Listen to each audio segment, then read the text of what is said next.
Hello दोस्तों, नमस्कार। मैं विवेक आप सभी का स्वागत करता हूं आपके अपने इस यूट्यूब परिवार में। तो साथियों, जैसा कि इसमें हम लोग डेली शाम को 6:30 बजे एसएससी एमटीएस एग्जाम 2024 के लिए स्टैटिक जीके के प्रश्नों को कवर कर रहे थे, लेकिन साथियों आज ये सेशन आपका होने वाला है ऑल इंडिया मॉक टेस्ट प्रश्नों पर। याद रखिएगा साथियों, इसमें हम सबसे पहले जीके के प्रश्न में बात करेंगे, करंट अफेयर, आपका स्टैटिक जीके प्लस इंग्लिश के प्रश्नों में बात होने वाली। अगर साथियों आप पहली बार एसएससी एमटीएस एग्जाम देने वाले हैं तो साथियों आपको मॉक टेस्ट जरूरी लगाना है। इसलिए साथियों आज हम जितने भी 50 प्रश्न इसमें कवर करेंगे, पूरी आपका मॉक टेस्ट वाली प्रश्न होने वाला है। याद रखिएगा साथियों, यदि आप इन 50 प्रश्नों में से बिल्कुल ईमानदारी से शिद्दत से साथियों 25 प्रश्न सही करते हैं तो आपका मॉक टेस्ट बहुत अच्छा जाएगा और आपका जो तैयारी है बिल्कुल चरम सीमा पर है चल रही है। याद रखिएगा दोस्तों, इसमें जितने भी प्रश्न हम करेंगे बिल्कुल अच्छे से एक एक प्रश्न को याद करना है और अच्छे से उसको याद भी कर लेना है। याद रखिएगा दोस्तों, तो बिना टाइम वेस्ट किए हर एक प्रश्न देखना है, उसको याद करना है। एक बात और शेयर करें, अगर आपसे कोई भी आंसर गलत हो जा रहा है तो उसमें -1 का नेगेटिव रहेगा। याद रखिए, क्योंकि आपका जो एसएससी एमटीएस एग्जाम होता है रीजनिंग मैथ में तो कोई नेगेटिव मार्किंग नहीं रहता, ये आपको क्वालिफाइंग करना रहता है, जो कि 20-20 क्वेश्चन रहता है दोस्त। और आपका सेकंड पे इंग्लिश जो आपका जीके रहता है, इसमें 3 नंबर का रहेगा एक क्वेश्चन, उसमें नेगेटिव 1 नंबर का रहेगा। ओके, तो इसी के साथ आप लोग मॉक टेस्ट दीजिएगा, अच्छे से ईमानदारी से दीजिएगा, क्योंकि आपको इस बार एक सीट लेना है तो ईमानदारी आपके अंदर रहनी चाहिए, तभी सिलेक्शन होगा। ओके, चलिए बिना टाइम वेस्ट किए आज इस सेशन को हम लोग पहला मॉक टेस्ट देते हैं और देखते हैं हम लोग का कितनी तैयारी है, और अपना स्कोर भी जरूर आप लोग बताइए। चलिएगा देखिए, आज हम लोग का पहला प्रश्न क्या दिया है, 130 का टारगेट आपको दिया जा रहा है 150 नंबरों में से। देखिए क्वेश्चन नंबर पहला क्या है, प्रसिद्ध गांधी इरविन समझौता किस वर्ष हुआ था। चलिए राइट ऑप्शन दीजिए, प्रसिद्ध गांधी इरविन समझौता किस वर्ष हुआ था। तो ये साथियों 1931 में हुआ था। तो पहले का हम लोग का बी ऑप्शन क्या हो जाएगा, बिल्कुल राइट ऑप्शन हो जाएगा। चलिए नेक्स्ट अगला सवाल देखते हैं। क्वेश्चन नंबर सेकंड क्या दिया है, सार्वजनिक क्षेत्र में विनिवेश को क्या कहा जाता है। बताइए, सार्वजनिक क्षेत्र को विनिवेश में क्या कहा जाता है साथियों। तो ये आपका निजीकरण बोलते हैं। डी ऑप्शन क्या हो जाएगा हम लोग का, बिल्कुल राइट ऑप्शन हो जाएगा। आप लोग भी साथियों जिस भी सवाल को आपको जवाब आ रहा है उसका देते चलेंगे, याद रखिएगा। क्वेश्चन नंबर थर्ड देखिए, निम्नलिखित में से किसने भारत के पहले मुख्य न्यायाधीश के रूप में कार्य किया था। तो साथी आपने काफ़ी जे कानिया का नाम सुना होगा, जो कि साथियों भारत के पहले मुख्य न्यायाधीश के रूप में कार्य किया था। तो देखिए नाम क्या है इनका, पूरा नाम देख लीजिए, हीरालाल जे की सुदन दास कानिया है। ऑप्शन क्या हो जाएगा, बिल्कुल राइट ऑप्शन। कहीं कहीं कनिया भी लिखा रहता है, कहीं कहीं कानिया भी लिखा रहता है, तो आप लोग याद रखिएगा साथी, जो कि भारत के पहले मुख्य न्यायाधीश के रूप में कार्य किया था। नेक्स्ट अगला चलिए क्वेश्चन नंबर 4 बताइएगा। फरवरी 2024 में केंद्रीय सतर्कता आयोग यानी सीबीसी में सतर्कता आयोग के रूप में किसे नियुक्त किया गया है। बताइए, तो ये करेंट अफेयर का सवाल है, तो एएस राजीव को किया गया है। तो देखिए तो सी ऑप्शन हम लोग का बिल्कुल यहाँ से राइट ऑप्शन होने वाला है। उम्मीद करूंगा साथियों ये सेशन काफ़ी हेल्पफुल लगेगा और आप काफ़ी से अच्छे से याद करेंगे, पूरे 50 प्रश्न याद कर लेंगे। देखिए क्वेश्चन नंबर 5 क्या दिया है, राजकोषीय नीति निम्नलिखित में से किससे संबंधित है। तो साथियों राजकोषीय नीति ये किससे संबंधित है। तो ये साथियों जो सरकार की राजस्व और व्यय से है, ये इससे संबंधित है। डी ऑप्शन क्या हो जाएगा हम लोग का, बिल्कुल यहाँ से राइट ऑप्शन होने वाली है। चलिए नेक्स्ट अगला बताइए साथियों, क्वेश्चन नंबर आपका 6 देखिए क्या दिया है, निम्नलिखित में से किसे कागजी मुद्रा शुरू करने का श्रेय दिया जाता है। बताइए किसे कागजी मुद्रा शुरू करने का श्रेय दिया जाता है। तो साथियों मोहम्मद बिन तुगलक को दिया जाता है। तो यहाँ से सी ऑप्शन में क्या हो जाएगा, बिल्कुल राइट ऑप्शन होने वाला है। चलिए नेक्स्ट अगला सवाल बताइए, क्वेश्चन नंबर आपका 7 क्या दिया है, ओलंपिक में पदक जीतने वाली पहली भारतीय महिला कौन है। बताइए ओलंपिक में पदक जीतने वाली पहली भारतीय महिला कौन है।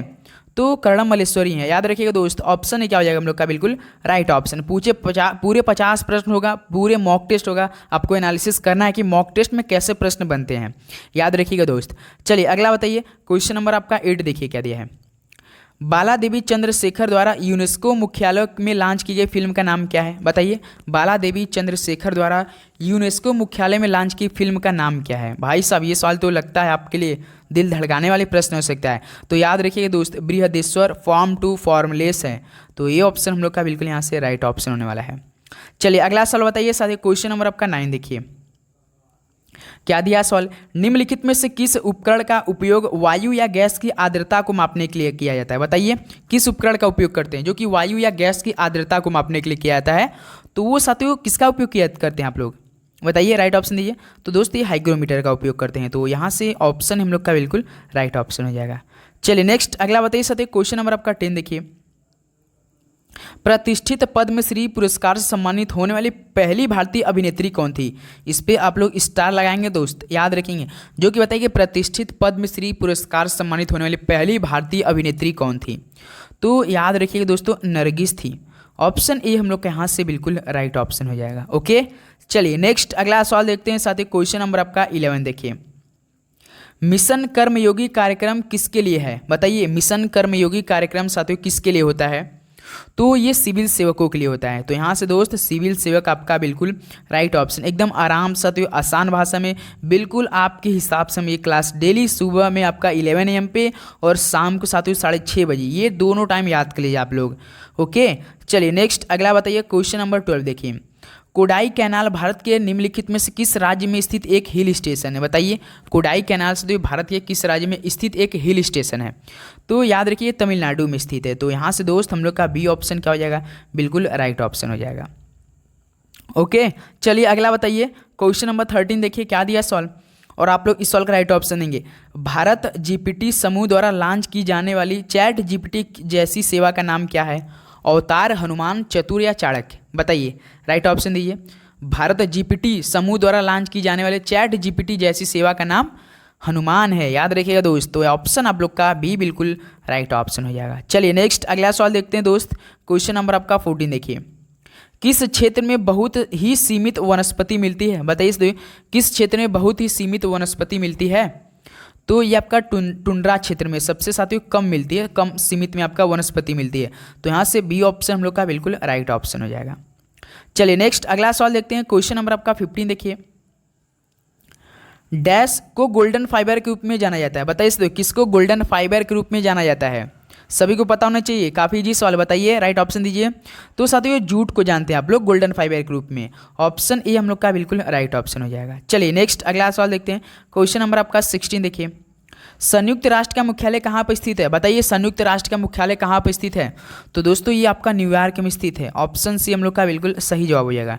टोटल साथियों 50 प्रश्न 150 नंबर का होगा, एक क्वेश्चन 3 नंबर का। आप सभी से रिक्वेस्ट किया आप लोग बिल्कुल भी गलत नहीं करेंगे, आप हर एक प्रश्न अच्छे से याद करके आएंगे, क्योंकि 57 लाख भाइयों ने फॉर्म को अप्लाई कर दिया दोस्त।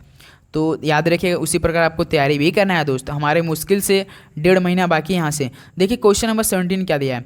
Select the option that is correct spelling. चलिए कौन सा ऐसा ऑप्शन है जो कि सभी करेक्ट स्पेलिंग वाला है? बताइए। तो सफिशिएंट, सफिस, सफ्यूज, सल्फर। देखिए पहले सल्फर का तो रॉन्ग है, सफ्यूज का भी रॉन्ग है, सफिशिएंट का भी रॉन्ग ही है साथियों। तो आपका जो सफिस है ना ये बिल्कुल राइट है। सफिस का मतलब क्या होता है आप लोग समझ जाइए, पर्याप्त होता है दोस्त। क्या होता है गुरुजी? पर्याप्त होता है। तो ऑप्शन भी हम लोग का जो कि करेक्ट स्पेलिंग वाला ये आपका ऑप्शन है, बी ऑप्शन हम लोग का राइट ऑप्शन हो जाएगा। चलिए नेक्स्ट अगला सवाल देखते हैं। क्वेश्चन नंबर आपका 18 देखिए। Which term refers to great sadness और डिस्ट्रेस। तो साथियों कौन सा शब्द जो कि महान दुख या दूर शोक का संदर्भित करता है? बताइए कौन सा शब्द महान दुख यानी आपका शोक को संदर्भित करता है? वाल, ऊ या ओए या विस्प? भाई साहब इंग्लिश का प्रश्न, ये मॉक टेस्ट वाला प्रश्न है, तो याद रखिएगा दोस्त। WOE इसका मतलब क्या होता है दोस्त? एक प्रकार का आपका शोक का ही रूप में काम करता है। कैसा? शोक का रूप में काम करता है ये शोक। वो माने मतलब आपका शोक होता है। तो सी ऑप्शन हम लोग का बिल्कुल राइट ऑप्शन हो जाएगा। ओके चलिए अगला सवाल देखते हैं दोस्त। क्वेश्चन नंबर आपका 19 देखिए। डैश एक ऐसा उपकरण है जो किसी वाहन द्वारा तय की गई दूरी को मापता है। बताइए दोस्त ऐसा कौन सा उपकरण है दोस्तों जो कि किसी वाहन द्वारा तय की गई दूरी को मापता है? तो कौन सा ऐसा आपका उपकरण है? तो आपका ओडोमीटर है दोस्त। तो यहाँ से बी ऑप्शन लोग क्या हो जाएगा? बिल्कुल राइट ऑप्शन हो जाएगा। ओके चलिए नेक्स्ट अगला सवाल बताइए। क्वेश्चन नंबर आपका देखिए 20 क्या दिया है। भारत सरकार द्वारा प्रथम राष्ट्रीय वन नीति किस वर्ष जारी की गई थी? बताइए भारत सरकार द्वारा प्रथम राष्ट्रीय वन नीति किस वर्ष जारी की गई थी? तो ये साथियों 1952 में की गई थी। तो साथियों जितने भी प्रश्न आपका डेट वाली मिलेगी तो आपको अच्छे से याद करना है, क्योंकि 3 से 4 सवाल आपको साथियों डेट से संबंधित प्रश्न देखने को मिलेगा। डायरेक्ट ऐसे ही सवाल बनेंगे। भारत सरकार द्वारा प्रथम राष्ट्रीय वन नीति किस वर्ष जारी की गई थी? तो 1952 में की गई थी। चलिए अगला बताइए साथियों। क्वेश्चन नंबर आपका 21 क्या दिया है? वह कौन सा ग्रह जिसे पृथ्वी के जुड़वा ग्रह के नाम से जाना जाता है? साथियों जानते हैं कम से कम 4 से 5 सवाल ये पूछा गया आपके पेपर में। 2 हफ्ता में किसी ना किसी शिफ्ट में सवाल बन सकता है कि वह कौन सा ग्रह है जिसे पृथ्वी के जुड़वा ग्रह के नाम से जाना जाता है। काफ़ी इजी सवाल है। शुक्र को जिसे साथियों चमकीला ग्रह बोलते हैं, सांझ का, भोर का सबसे गर्म ग्रह इसे ही बोलते हैं, याद रखिएगा। सी ऑप्शन हम लोग का शुक्र बिल्कुल सही जवाब हो जाएगा। चलिए अगला बताइए, क्वेश्चन नंबर आपका 22 देखिए।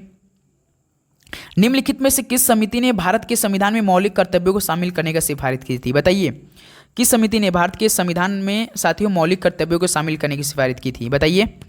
तो ये साथियों स्वर्ण सिंह समिति ने की थी, तो डी ऑप्शन लोग का बिल्कुल सही जवाब हो जाएगा। उम्मीद करूंगा साथियों ये सेशन में आप जितने भी प्रश्न कर रहे होंगे अच्छे से एनालिसिस कर रहे होंगे और याद भी कर रहे होंगे। उम्मीद कर रहा हूँ साथियों आप लोग अपनी तैयारी भी होगा काफ़ी अच्छे से कर रहे होंगे SSC MTS एग्जाम की। ओके, चलिए अगला बताइए, क्वेश्चन नंबर 23 देखिए। किस भाषा के लेखक सबसे अधिक बार ज्ञानपीठ पुरस्कार से सम्मानित हुए हैं? बताइए दोस्त, किस भाषा के लेखक जो कि सबसे अधिक बार ज्ञानपीठ पुरस्कार से सम्मानित हुए हैं? तो वो साथियों कन्नड़ के भाई साहब भाषा के लोग। ऑप्शन क्या हो जाएगा? बिल्कुल राइट ऑप्शन हो जाएगा। चलिए अगला बताइए, क्वेश्चन नंबर आपका देखिए 24 क्या दिया है।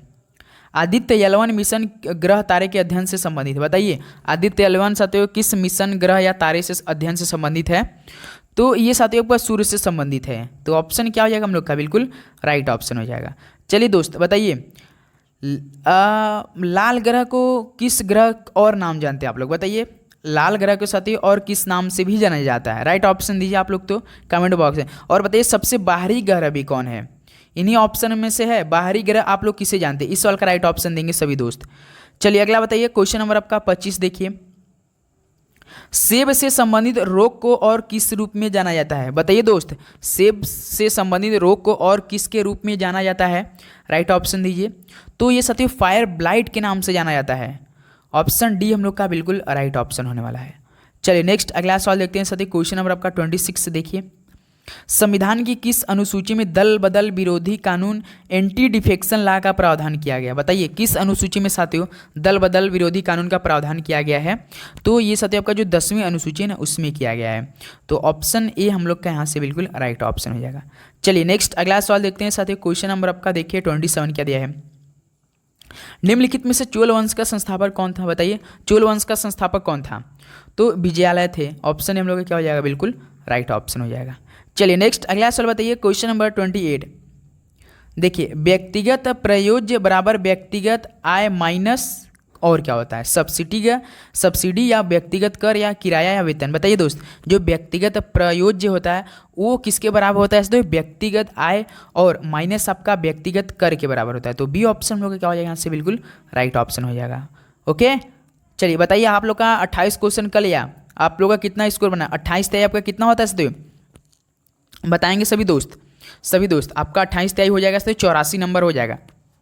84 नंबर में आप सभी कितना स्कोर बना? अभी हम लोग क्वेश्चन नंबर 29 बढ़ते हैं। देखिए किस विद्युत चुंबकीय तरंग का उपकरण मोतियों के अंदर देखने के लिए किया जाता है? बताइए किस विद्युत चुंबकीय तरंग का उपकरण मोतियों के अंदर देखने के लिए उपयोग किया जाता है?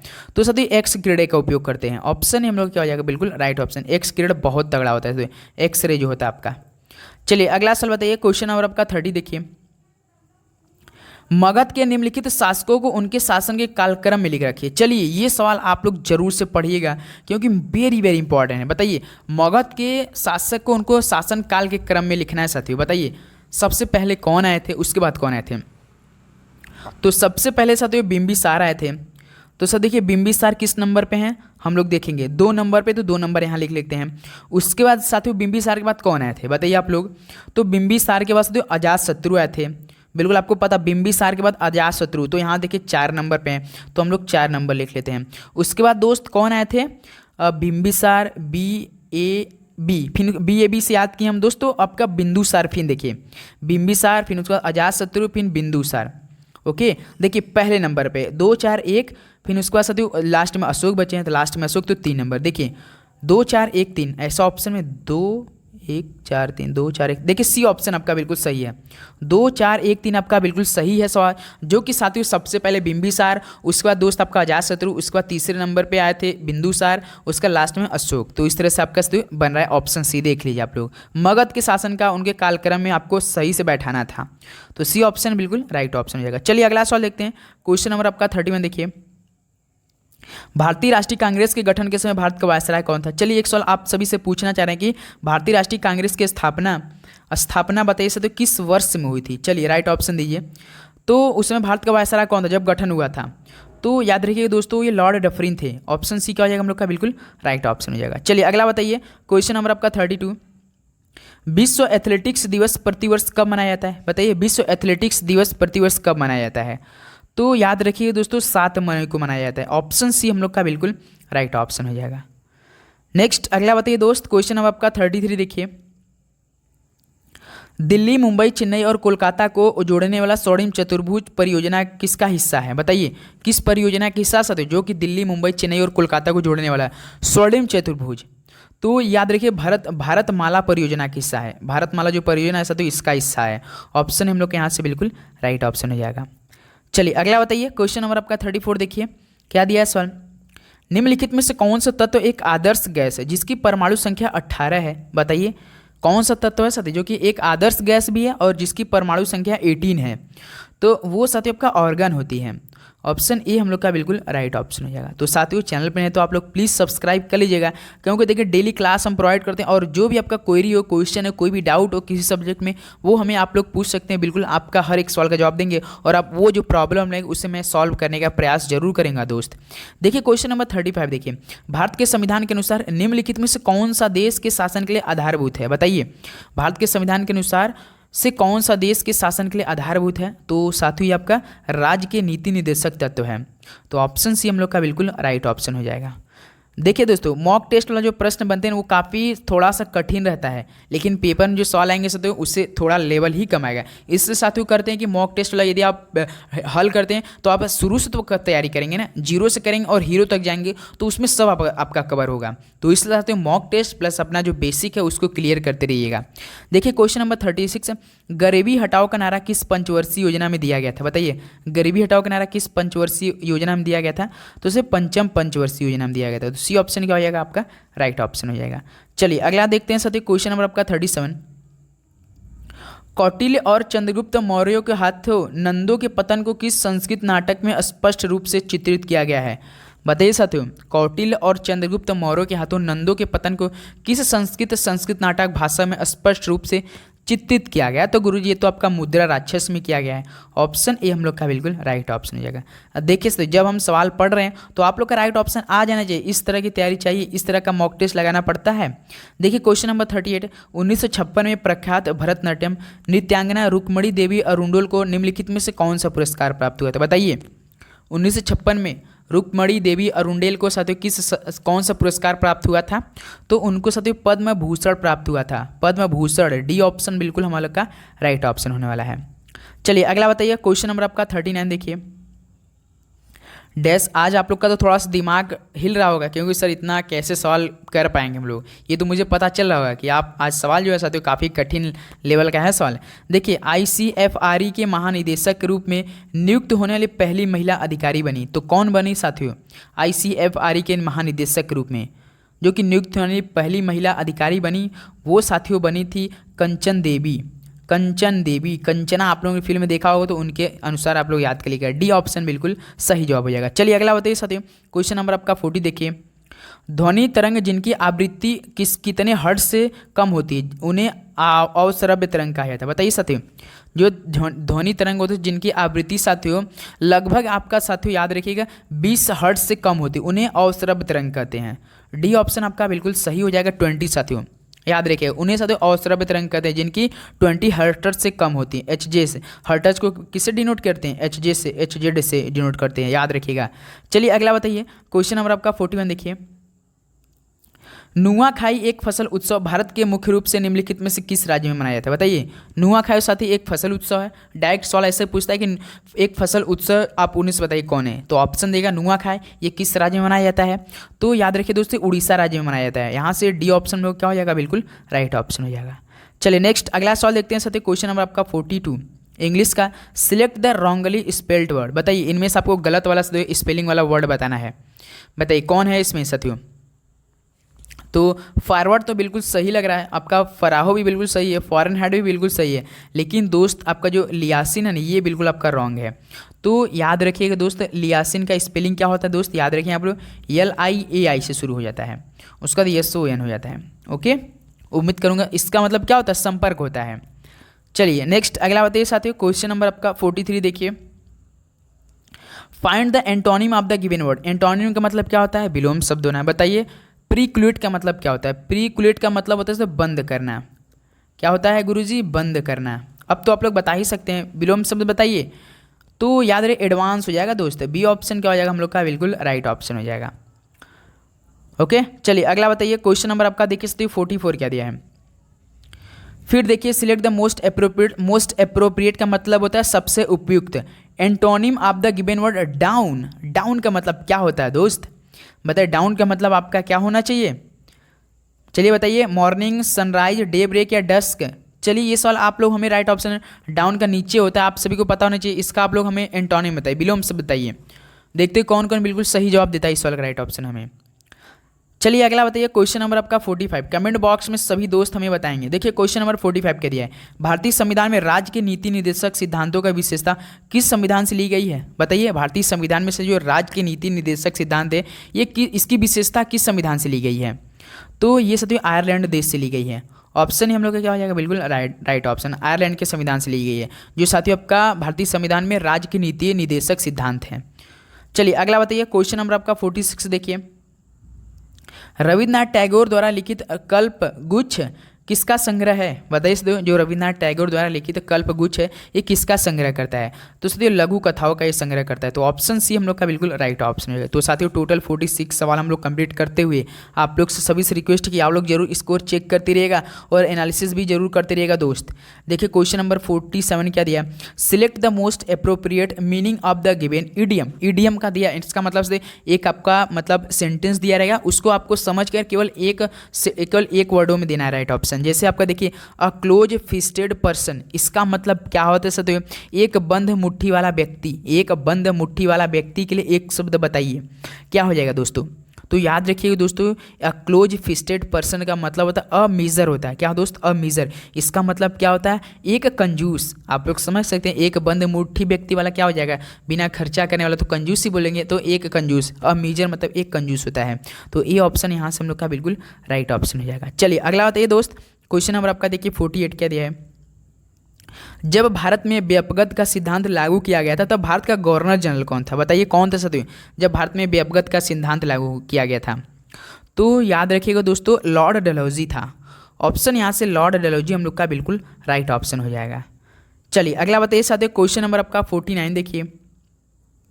वर्ष 1947 में जब भारत में ब्रिटिश शासन समाप्त हुआ तो साक्षरता दर केवल कितनी % थी? बताइए दोस्त, वर्ष 1947 में जब भारत में ब्रिटिश शासन समाप्त हुआ तो साक्षरता दर केवल जानते हैं साथियों कितनी थी? केवल 12% थी। सोचने वाली बात थी साथियों, केवल 12% थी। आप लोग समझ सकते हैं साथियों। तो यहाँ से हम लोग का बी ऑप्शन बिल्कुल राइट ऑप्शन हो जाएगा। चलिए अगला बताइए दोस्त, क्वेश्चन अब आपका 50 देखिए। संगम साम्राज्य पांड्य की राजधानी थी। बताइए संगम साम्राज्य पांड्य की राजधानी कौन थी दोस्त?